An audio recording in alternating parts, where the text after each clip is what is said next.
Yan, sa palang araw sa ating mga master, dito tayo ngayon sa Kalumpit. Samahan nyo at papakita ko sa inyo yung mga manok dito sa Kalumpit mga kamaster. Yan.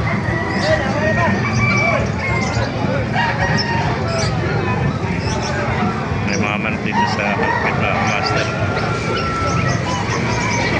Mainit na oh. Alas 7 pa lang, mainit na oh. Bulak kasi kagabi eh. Yung mga nagtatanong dyan, every Tuesday at saka ng mga hype dito. 5 na umaga hanggang 10 po ng umaga rito eh. Along the highway tayo mga kamasa dyan oh. Dito lang sa may crossing Kalumpit eh. Pagpasok nyo, unang mabubungan nyo rito mga manok eh. Ito yung palengke na Kalumpit mga kamasa eh.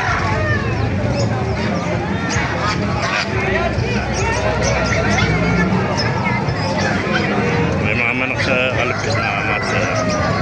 Natin. Umulan dito kagabi kaya putik na putik yan.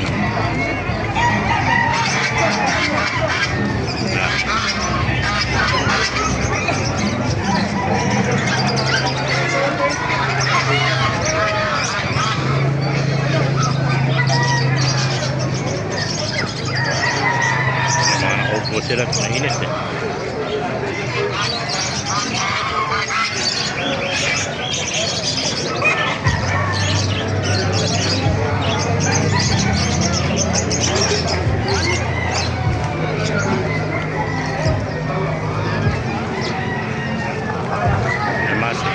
Master, pakipala na lang, pakisira natin video para marami makapanood.